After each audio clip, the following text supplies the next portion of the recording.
Olá, feliz 2026. Esse é o primeiro Cineclube matinal do ano. Estamos voltando depois de férias no Caribe, fugindo de bombardeios da frota americana na região do Caribe, né? O Marcelo Perrone, tivemos que abreviar nossa estadia tropical, mas estamos de volta e chegamos já muito felizes com uma série de filmes interessantes que estrearam nos últimos meses, últimas semanas aqui no Brasil, chegaram também nas plataformas de streaming e especialmente, claro, com as vitórias do Brasil no Globo de Ouro e as ótimas perspectivas para o Oscar, que é daqui a pouco. Bem, então eu sou o Roger Lerina e estamos gravando esse programa aqui no Estúdio Hall, em Porto Alegre, dividindo novamente a mesa com meu amigo, crítico de cinema e jornalista Marcelo Perrone. Dá o teu salve, Marcelo. Tudo bem, pessoal? Oi, Roger. Feliz 2026 para todos nós. Tu usou um protetor solar com um fator super forte, porque tu não estás com o bronze caribenho. Fiquei só embaixo do guarda-sol, tomando margueritas. Tomando margueritas, né? Drinks com sombrinhas, né? Que maravilha. Marcelo, nós vamos começar aqui falando de uma estreia dessa semana, um filme que eu gostei muito, filme pesado, denso, mas dramático, muito bem atuado, muito bem dirigido, que se chama Miami com Ternura, um filme francês que foi exibido na mostra Un Certain Regard, no Festival de Cannes, e é dirigido, e tem roteiro também, da Anna Cazenave-Cambé, e é a adaptação de um livro, tá, que é um livro semi-autobiográfico, da escritora Constance Debré, e é protagonizado por uma ótima atriz, a Vicky Krieps, uma atriz luxemburguesa, né? Ela é de Luxemburgo, e que com essa participação nesse filme, o Miami com Ternura, ela ganhou o prêmio de melhor atriz. Ela faz o papel de uma jovem mãe separada do pai do menino. Tem um menino de 7 anos, um pouco mais, né, Marcelo? Uns 8 anos, talvez. E ela já está há algum tempo separada do ex-companheiro, e ela começa a ter relacionamentos com outras mulheres.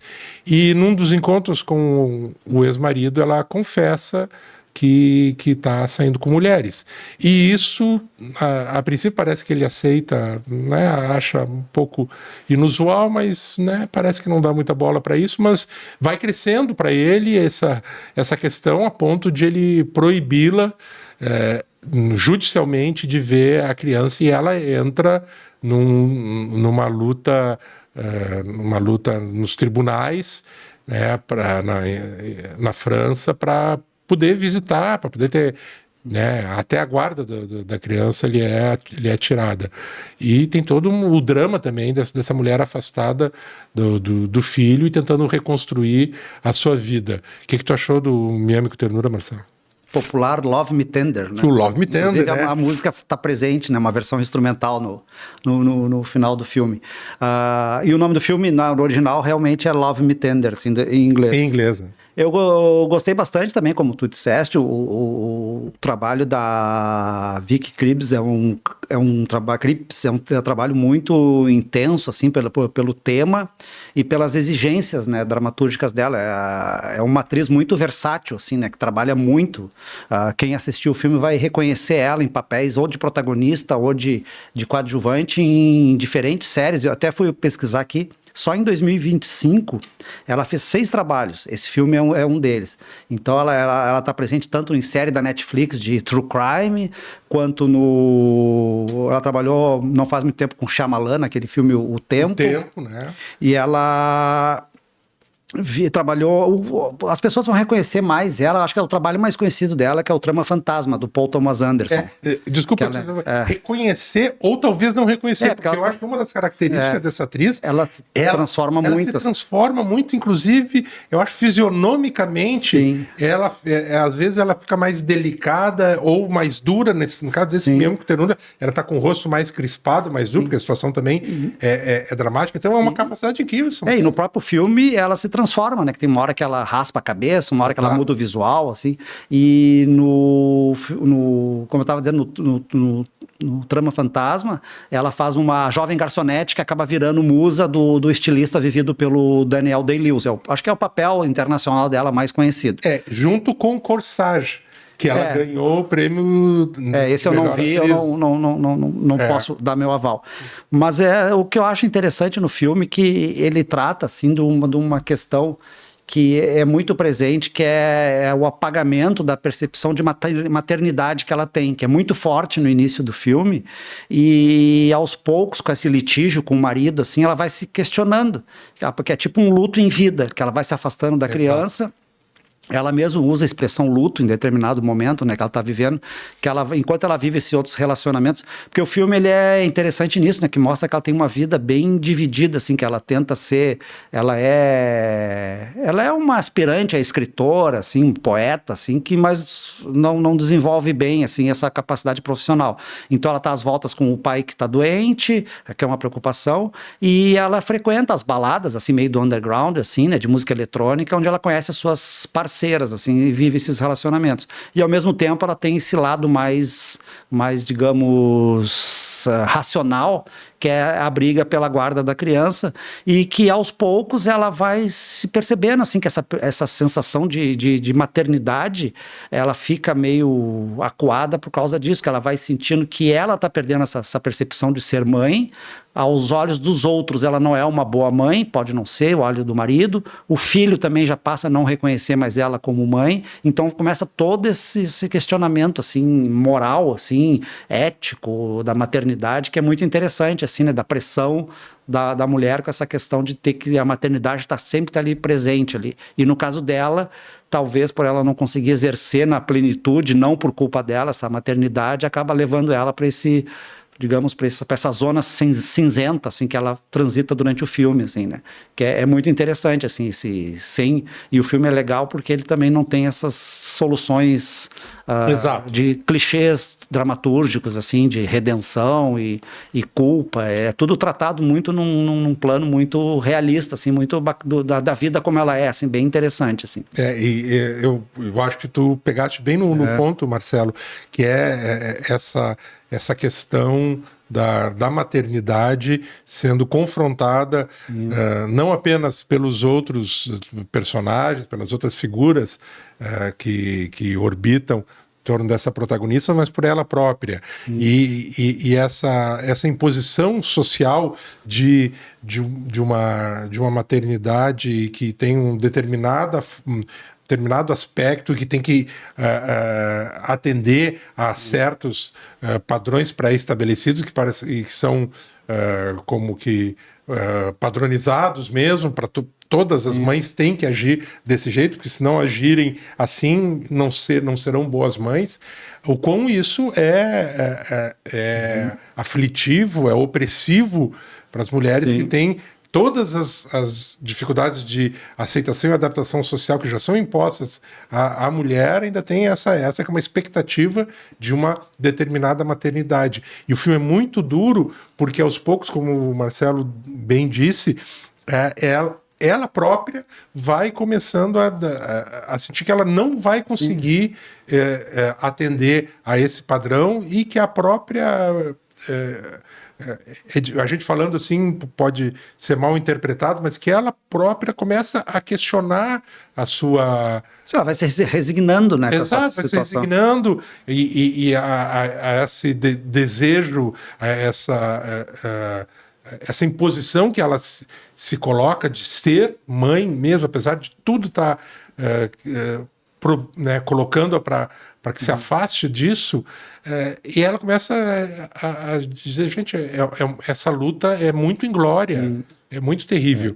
E ela vai racionalizando. É interessante como ela é uma escritora, ela escreve e tem esses diálogos, esses monólogos internos dela, a gente fica, né, sabendo, e claro, como é um livro também de uma escritora que conta a sua história, então ela adapta e transforma em matéria literária. É muito legal, então, Me Ame com Ternura, filme duro, mas bem bacana, que está entrando em cartaz aí nos cinemas. Eu tinha dito que a Vicky Krieps tinha ganho o prêmio de melhor atriz em Cannes por esse filme, mas não. Ela ganhou pelo esse filme que eu falei, O Corsage, que é uma história também de opressão de mulher a partir da história da Sissi, a imperatriz da Áustria, mais uma versão, né, uma visão totalmente não romantizada, idealizada dessa personagem, que é meio como a gente foi acostumado a ver a partir dos filmes com a Romy Schneider. Então, Me Ame com Ternura. E, aliás, no programa de hoje nós vamos falar novamente, no final, de uma outra mãe que com questões com a sua maternidade e que também é uma escritora em crise. Mas isso é mais pro final. A gente vai para o intervalo agora, né, Marcelo? Sim. E aí voltamos com mais 2 filmes para a gente comentar que estão chegando aí aos cinemas e também ao streaming. Já voltamos.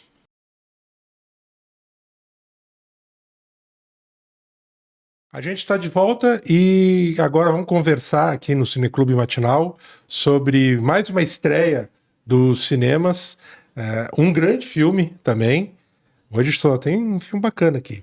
A Única Saída, novo filme do diretor sul-coreano Park Chan-wook, que é um diretor que se transformou em realizador cultuado a partir de Old Boy, um filme antológico, dirigido por ele, um filme violentíssimo, mas também engraçado, inventivo. E A Única Saída também pega esses elementos, né, que esse realizador consegue misturar bem, que é, né, ultraviolência, crítica social, drama, romance, erotismo e também, claro, muito humor sombrio. Esse filme, chamado em inglês internacionalmente como No Other Choice, é um filme que estava concorrendo com outros títulos, inclusive O Agente Secreto, na disputa aí pelo Globo de Ouro de melhor filme em língua não inglesa, né, que é como eles chamam lá no Globo de Ouro a categoria.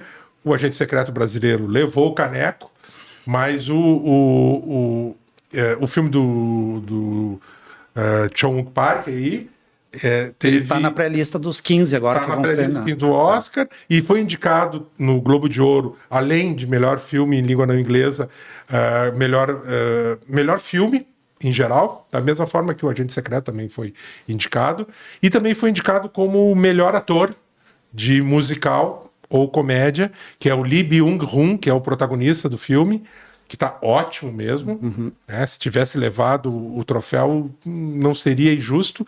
E Marcelo, conta um pouco dessa história que a gente já viu, né? Na verdade, é uma adaptação também de um outro grande filme, mas uma adaptação como o Chung Park faz, né? Com a cara dele.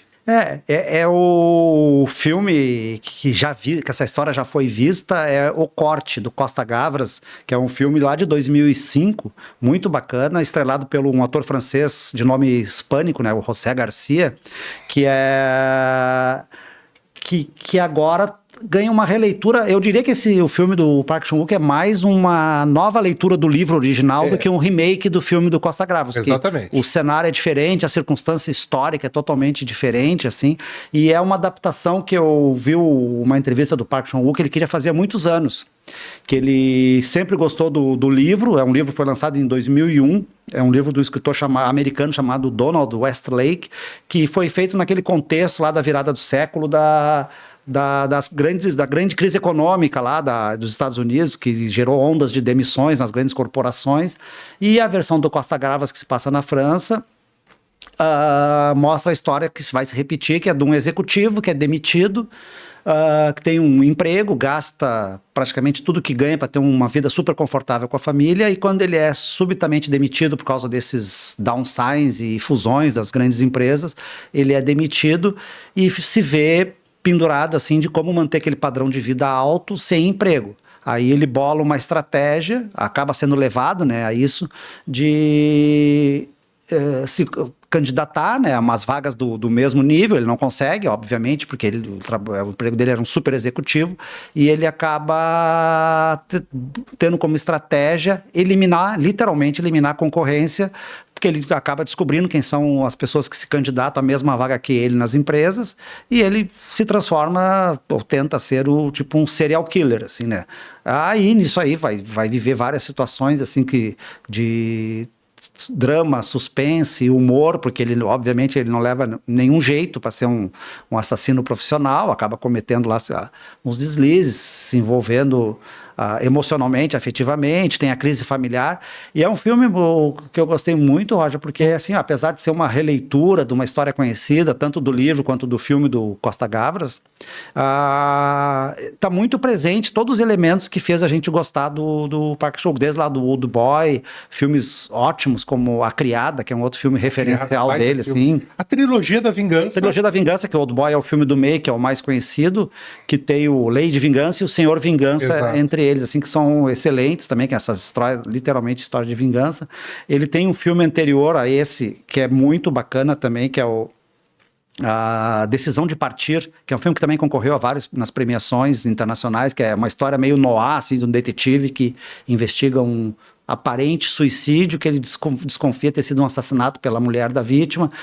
Os filmes dele, assim, para mim, assim, no mínimo é de nota 7 para cima, sempre os filmes dele, assim. Exato. E, inclusive, as incursões dele pela língua inglesa, assim, teve uns altos e baixos, assim, teve uns filmes com pouca repercussão, como aquele, um que é meio Segredos de Sangue, que é um filme de suspense, assim, com Amanda Seyfried, um filme de 2013, que não foi, com a Nicole Kidman também, que não foi muito feliz, assim. Mas, em compensação, ele tem, por exemplo, uma boa adaptação da Garota do Tambor, que é uma série com a Florence Pugh, que é uma série baseada no livro do John le Carré, de espionagem, que tinha aí nos streamings da vida aí há tempo atrás, acho que no Amazon Prime, que é uma adaptação muito boa, assim. Little Drummer Girl, né? E ele é um diretor, assim, que ele consegue imprimir, né, Roger, nos filmes dele, uma marca autoral muito forte, assim, né, que é tanto do visual, assim, que é um apuro visual muito grande, esse tom de misturar a violência com humor e a crítica social. Nessa nova releitura da história, ele inclui essas mudanças que estão sendo provocadas pela inteligência artificial, que é como os antigos empregos, as grandes indústrias, os trabalhadores formais vão se adaptar a essa nova realidade da mecanização, assim, que não bastasse a precarização, né, que a gente se acostumou do trabalho, agora esses novos funcionários, executivos tarimbados e tudo se vê diante não só de concorrentes mais jovens, como também de máquinas que fazem o seu trabalho perfeitamente, e ele se torna perfeitamente descartável.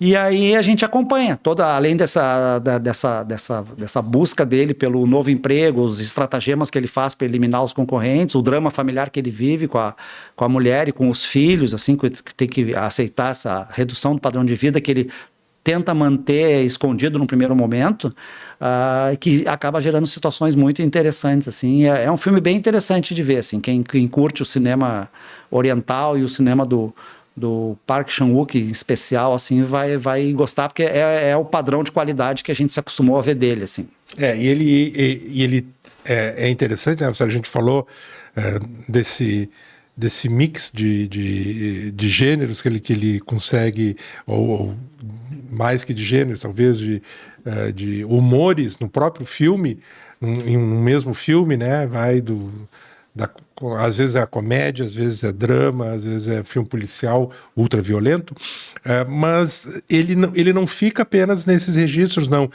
Tu citaste 2 títulos aqui em que ele não usa o humor, e e continua sendo autoral e sendo potente. Eu cito especialmente A Criada e o Decisão de Partir. Sim, são mais filmes, dramas. Assim. São mais dramas. A Criada é um thriller erótico.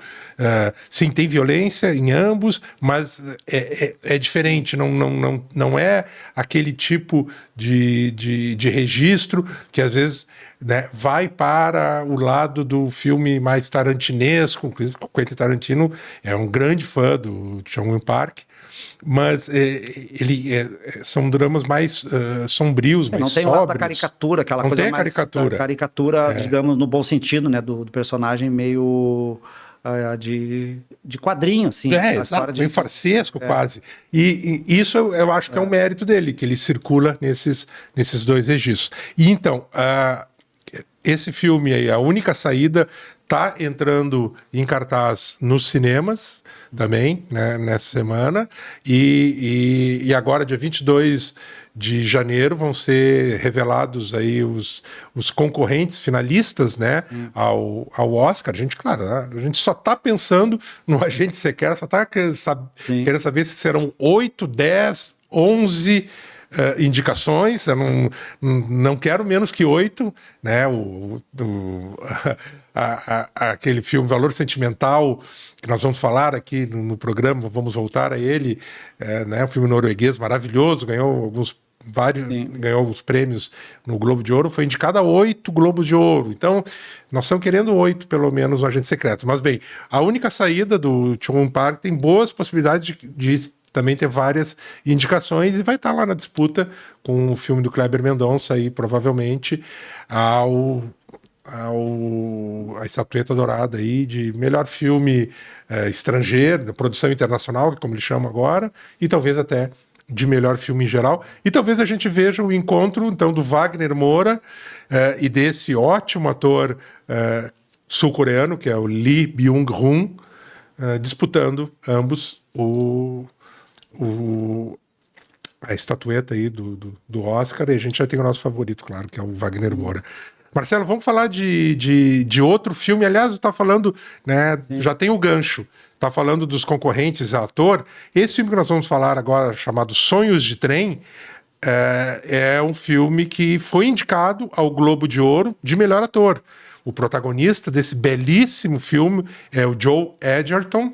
Ele já foi indicado e ganhou outras premiações aí diversas. Sim. E chega forte, muito provavelmente vai ter uma indicação ao Oscar de melhor ator. Esse filme, Os Sonhos de Trem, também recebeu uma indicação a melhor canção. Sim. Uma belíssima canção original, escrita pelo Nick Cave e pelo Bryce Dessner, que é quem fez a trilha sonora, né? E, Marcelo, conta essa história. É um filme... Bom, nós temos aí tu vai falar deixar para tu falar do nosso brasileiro, né? Sim. Que está aí nesse filme, e a gente está vendo as imagens, quem está nos assistindo também, não apenas ouvindo, já vê as imagens belíssimas, estreou no Festival de Sundance, esse filme escrito e dirigido pelo Clint Bentley. Que história é essa, Marcelo? Ele está em cartaz na Netflix, né? Ele passou, pelo menos aqui em Porto Alegre, acho que ele não passou no cinema, né? Foi direto para Netflix. Ele deve ter passado em cinemas de uma breve janela para poder se credenciar nas premiações, como tem sido a praxe nessas produções da Netflix, né? E... Olha, fazia tempo assim que eu não me animava tanto assim com um filme que eu fui ver sem saber nada, assim. E foi o caso. Apareceu lá no menu da Netflix, eu achei interessante, assim, eu gosto do Edgerton, assim, achei ele um baita ator, assim, apesar de não ter muita chance de papéis protagonistas, assim. E aí fui ver sem ter maiores referências, assim, e me vi encantado pelo filme, assim, porque tem várias coisas, assim, que surpreende hoje em dia, Roger, assim, ó, um filme conseguir ser profundo e dizer tudo que tem para dizer em menos de 90 minutos. Que hoje nós estamos tão acostumados com essas coisas superlativas, assim, de filmes que duram 2 horas e pouco, que se acabam, em muitos casos, se tornando aborrecidos, que tu vê que tem muita gordura ali para tirar.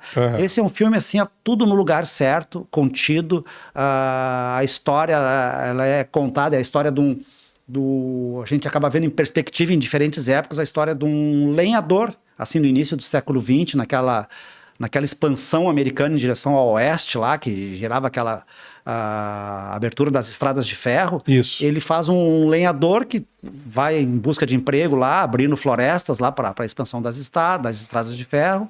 É um tipo solitário, né, que vai de campo em campo em direção ao Pacífico lá para abrir essas estradas. Ele acaba conhecendo uma garota, vivida pela Felicity Jones, que é uma atriz que eu também gosto bastante. Sim. Se casa, tem um filho, eles vão viver numa cabana lá no meio do mato, e ele fica nessa vida passa longas temporadas fora para ganhar o seu dinheiro, volta, retorna para a família, e aí, sem entrar em maiores detalhes da trama, ele acaba vivendo uma tragédia, e toda essa história ela é vista em perspectiva, assim, né? A gente acompanha a história desse homem, sabendo dele, assim, o filme ele é tão bom, assim, o roteiro é tão bacana, que a gente sabe tudo dele, da infância à morte, com 80 e poucos anos, que o filme diz quando ele morreu, tudo, e nesse tempo, menos de 90 minutos, a gente acompanha toda uma vida. É um pouquinho mais, é 1h40, 1h42. Exato. Ele menos de 2 horas, é notável isso, né? A gente acompanha isso da juventude dele, a morte, passando por essa grande paixão que ele viveu, a construção de uma família, tragédias vividas, alegrias, tudo enxuto, contado nesse tempo. E é muito bacana porque o filme ele tem um lance assim, contemplativo, narrativo, que lembra muito os filmes do Terence Malick. Assim, exato. Como a Árvore da Vida. Árvore da Vida, ou Além da Linha Vermelha, apesar de ser um filme de guerra, mas é aquela coisa assim da integração do homem com a natureza, aquelas divagações existenciais, assim, só que de forma alguma acaba sendo uma coisa gratuita ou pernóstica, assim, digamos, na narrativa. É uma coisa extremamente integrada, assim. A gente sabe pouco, porque esse personagem fala muito pouco, a gente não a integração dele é tudo uma coisa muito fluida, assim, com o ambiente onde eles vivem. E tem isso, né, a fotografia também, uma pessoa que eu nunca tinha ouvido falar, Adolfo Veloso, que é um diretor de fotografia brasileiro, radicado em Portugal, né, que fui pesquisar, né, saber quem era essa pessoa que está concorrendo em todos os prêmios e ganhando os prêmios de fotografia, né, provavelmente vai ser indicado e com muita chance de ganhar o Oscar também. E ele é um diretor que começou aqui no Brasil, trabalhou muito com o Heitor Dália, ou Dalia, Dália. Depois hoje faz produções em Portugal, dirigiu o clipe até do Pablo Vittar e da Glória Groove.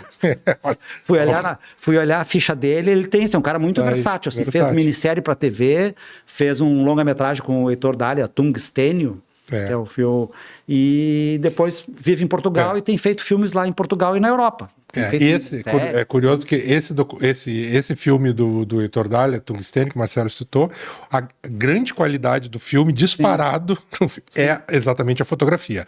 E aqui nos Sonhos de Trem é algo realmente desbundante, que as imagens são impactantes, porque dão conta da grandeza daquela natureza do meio-oeste, noroeste dos Estados Unidos, já mais indo para o Canadá, etc., que é os lugares de florestas, e que a narração tem uma narração que vai dando conta, elucidando algumas lacunas, episódios a respeito desse personagem, e que é um texto literário que não é supérfluo, não é redundante com as imagens, ele não é pernóstico, não é chato também, ele é na medida, como o Marcelo falou, tudo é muito na medida desse filme.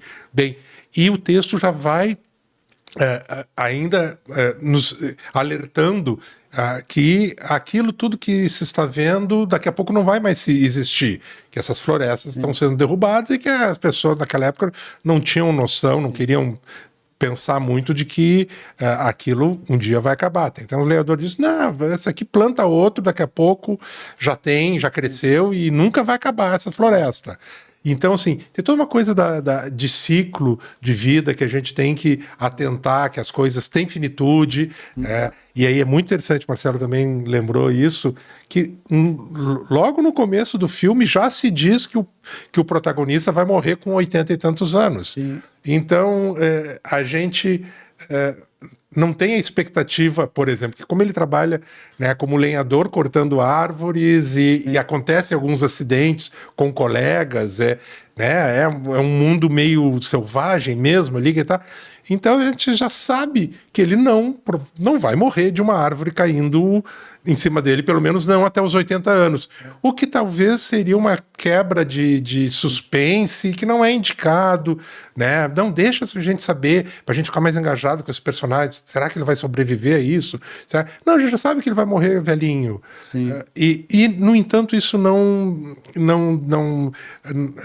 tira a força de forma alguma da história que é contada, da beleza, do arco todo dramático que é traçado ali, que é belíssimo, e dessa interpretação desse ator, que é uma interpretação muito econômica, né, Marcelo? Joe Edgerton, ele realmente merece estar pelo menos indicado, e olha, se ganhar prêmio, os prêmios que ele está ganhando são justos, porque ele interpreta, as falas são poucas, é um homem de poucas palavras, mas ele tem uma expressividade na fisionomia, na forma como ele se comporta com as outras pessoas, que é muito legal. E ainda tem uma coleção, né, Marcelo, que é incrível.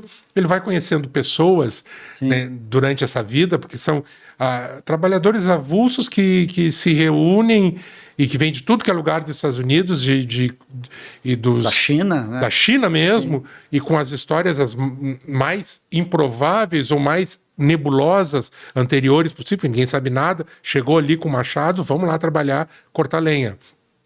Então as histórias desses personagens às vezes são cômicas, então é um filme totalmente poético, bucólico, mas que tem ainda espaço, e dramático, cenas bem trágicas, mas que tem espaço pro alívio cômico, pro sorriso. E até diria que tem um diálogo com os tempos atuais, né? Porque tem muita coisa do preconceito ali que se estabelece em determinado momento. Exatamente, né? Preconceito racial. Digamos, dos trabalhadores americanos contra estrangeiros. Contra os estrangeiros que chegam, principalmente os chineses, que era uma força de trabalho nesse tempo muito expressiva nos Estados Unidos. E começam a chegar os chineses e esses, digamos, lá os caipiras lá começam a agir de forma violenta, assim, achando que estão tendo seus empregos roubados. Que é tipo o ICE de hoje lá. O ICE dos Eram Estados umas Unidos. milícias lá que simplesmente invadiam os campos de trabalho para pegar e matar mesmo esses trabalhadores estrangeiros. Eu acho que é um diálogo bem interessante que mostra essa coisa da formação americana, né? Tem muito de como os Estados Unidos se forjaram nessas expansões, Sim. às vezes de uma forma... às vezes não, quase sempre de uma forma violenta, assim, e... que sobreviveram os mais fortes para contar a história, né? Então, é muito interessante. Só queria fazer um complemento que eu vi casualmente uma entrevista do Adolfo Veloso contando como ele concebeu a fotografia do filme. Realmente tem tudo a ver depois, vendo que ele disse que ele começou a ver álbuns de fotografia antigos. E aí ele propôs para o diretor isso, transformar o filme com uma textura de alguém que estivesse folheando um álbum antigo, encontrado numa casa de antiguidade ou num brechó. Ou no baú dos avós. E tentasse, por aquelas fotos antigas, construir mentalmente o tempo que está representado ali. Voltar no tempo através daquelas fotografias. E aí disse que ele ficou com essa ideia na cabeça, propôs para o diretor, assim, de transformar o filme num álbum de fotografias antigo, assim, que quem visse hoje poderia se transportar para aquela época. E eu acho que foi muito feliz, né, Roger, nisso. Não, sem dúvida. Porque a gente entra ali realmente na ambientação do filme, assim. Tem momentos ali que tu consegue perceber a textura, né, daqueles crepúsculos, daquelas plantas, assim, é muito, muito bem pensado, assim, a fotografia. Quando se quiser ter um exemplo do papel da fotografia num filme a serviço da narrativa, a gente pode usar esse filme, assim, como um grande exemplo. Assim. Não, eu vi o filme, fiquei louco para sair de casa e morar no mato, construir a cabana com as minhas próprias mãos, mas logo passou essa vontade, porque não tenho condições, né? Mas o filme é belíssimo. Sonhos de Trem, muito recomendado por nós aqui, ó. Na Netflix. Temos 2 dedões para cima aqui, né? 2 joinha do meu e do Marcelo Perrone, e tá lá na Netflix, né, Marcelo? Isso. Por falar em Netflix, plataformas, o próximo filme, como eu anunciei antes, fecha com o primeiro que a gente comentou, Depois do rápido intervalo, a gente vai falar sobre ele. É um filme que está em plataforma e que é um filme interessante também. Já voltamos.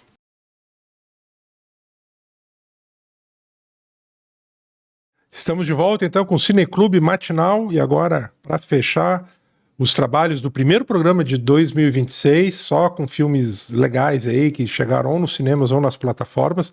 Vamos falar de um filme que estreou nos cinemas no final de 2025, a gente não tinha comentado a respeito dele aqui no programa, no podcast, mas como ele está chegando nesta semana, eu acho que é dia 23 de janeiro, que vai chegar até entrar na plataforma Mubi. Então vamos falar sobre ele, que daí dá para recuperar. Morra, Amor.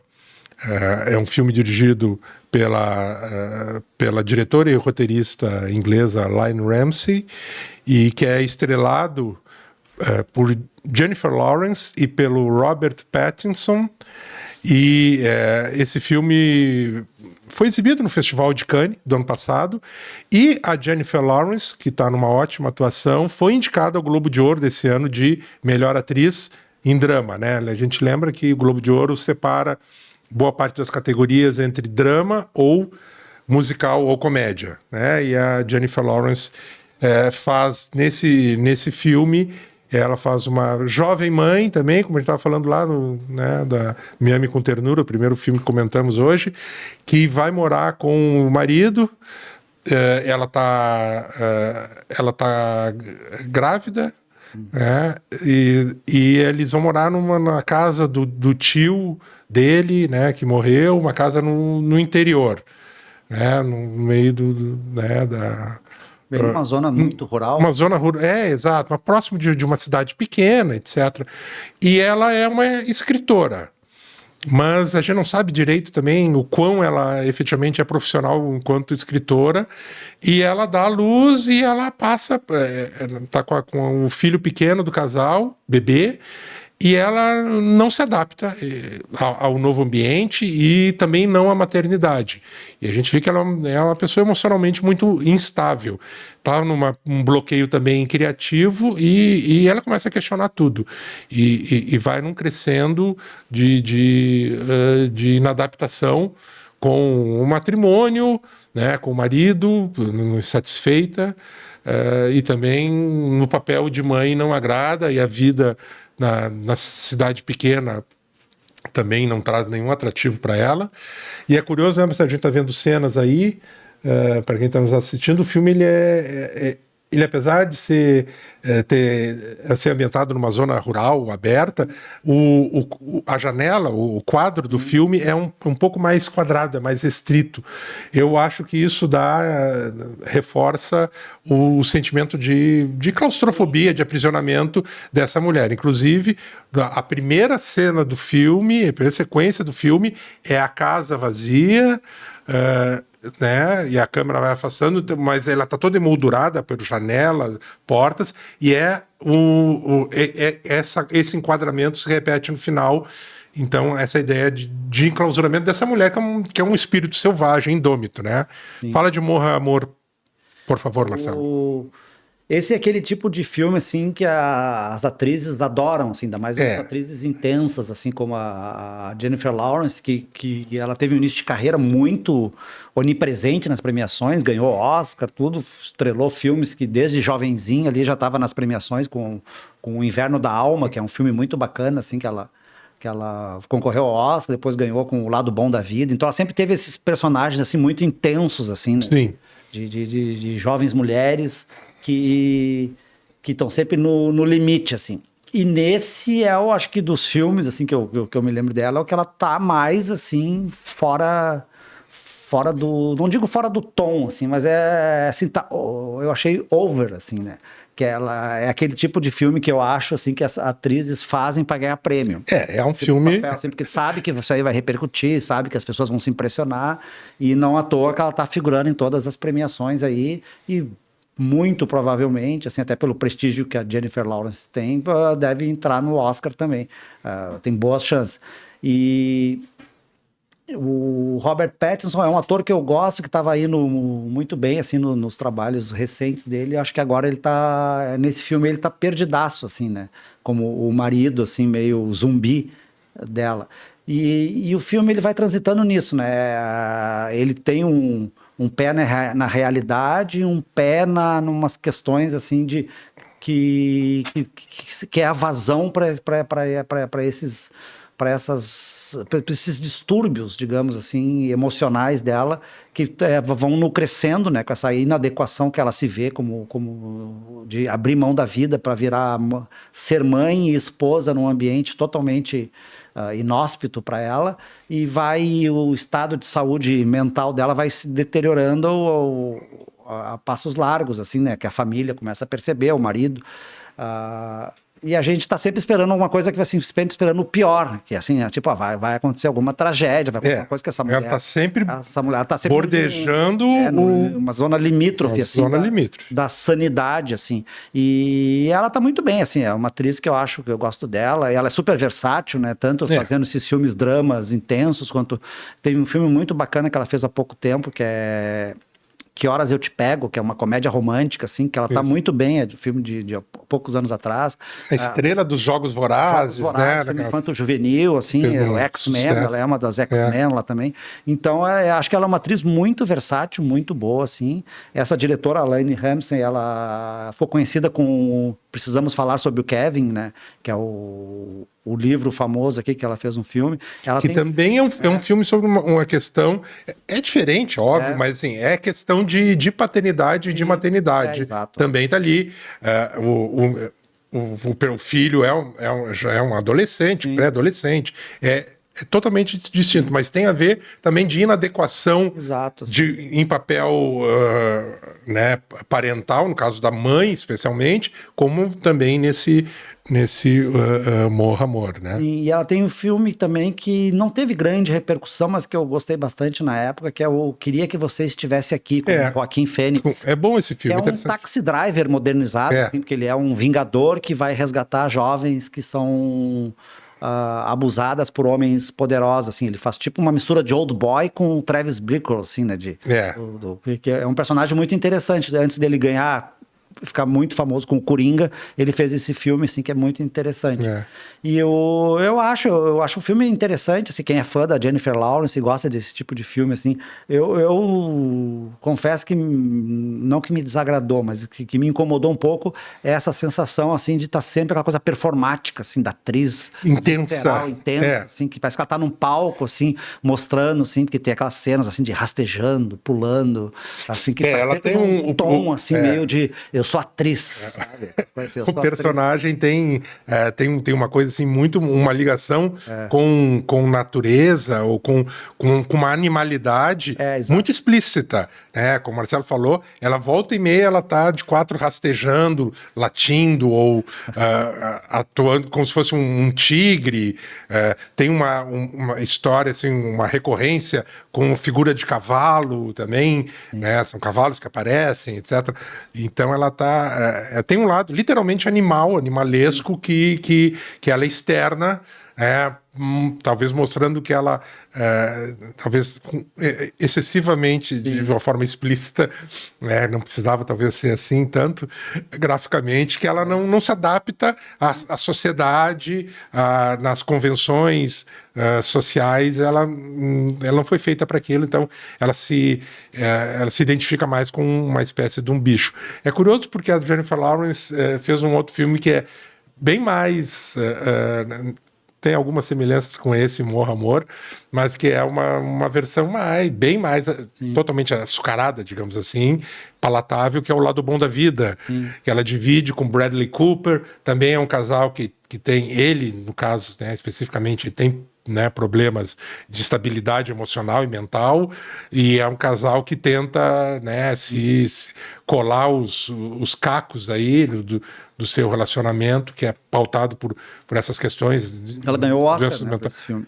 Oi? Ela ganhou o Oscar por esse filme, né? E é um filme do David O. Russell, mas é um filme que tem outra pegada, outro tom, que esse outro, Morra Amor, é bem mais sombrio. E, como o Marcelo lembrou, ele ganhou o Oscar pelo Lado Bom da Vida. E só um último detalhe interessante, né, Marcelo, é que o filme, o Morra Amor, ele é todo... ele é todo musicado. Quer dizer, tem música, me chamou muito a atenção, eles ouvem música, Sim. A música está o tempo inteiro. Todo é motivo para eu ligar no rádio do carro, botar um disco dentro de casa. Também um pouco, até excessivo, mas eu acho, claro, é uma... É o pretexto para ela dançar enlouquecidamente. Exatamente, assim, né? É uma ideia da direção ser, assim, uma coisa de música que traz dos dois personagens no começo um lado mais vigoroso, vital, jovem, rebelde, ele também é um pouco isso, mas ele acaba se distanciando porque efetivamente a Jennifer Lawrence é que brilha, né, como muito até intenso. O personagem deles, isso que tu falou, de distanciar, ele praticamente vai se apagando, né, ou sendo apagado da história, né, do filme, assim, né. Morra Amor, então, tá chegando na plataforma MUBI, né, então dá para recuperar ainda. É isso por hoje, Marcelo? É isso. No próximo programa voltaremos falando de indicados ao Oscar. Exato, né? Muito provavelmente quando você estiver aí ouvindo ou vendo também esse programa, já vai estar saindo, ou recém vão ter sido divulgados os indicados ao Oscar. Aí nós vamos gravar um programa para, na semana seguinte, dar os nossos pitacos aqui. Nossos prognósticos. Nossos prognósticos, certeza. Vocês anotem, hein? Depois nos cobrem se a gente... ficar rico nas apostas, nas bets. A bet... Escute o nosso programa na próxima semana. Nós podíamos abrir uma bet, né, Cineclube Matinal. Bom, até a semana que vem a gente dá um jeito nisso. Bem, esse foi então o podcast do Cineclube Matinal, que é uma produção da Matinal, realizada em parceria com o Sindicato dos Bancários de Porto Alegre e região, e também os Cine Bancários. O programa é gravado aqui no Estúdio Hall, na capital gaúcha. Tem roteiro e apresentação de Roger Lerina, Marcelo Perrone. A produção é da Luísa Kiefer, do Felipe Speck e da Laís Escher. Na técnica hoje, aqui assumindo um novo local dentro do nosso estúdio, com novos equipamentos, o Joseph Aresso. E a gente convida vocês a seguir o perfil do Cineclube Matinal lá no Spotify, também na Apple Podcasts. Lembrando que toda quinta-feira tem um novo episódio aí para você acompanhar as novidades, histórias do mundo, do cinema. Até a próxima quinta-feira. Dá um tchauzinho aí, Marcelo. Até, pessoal. Até a quinta que vem. Tchau. Tchau.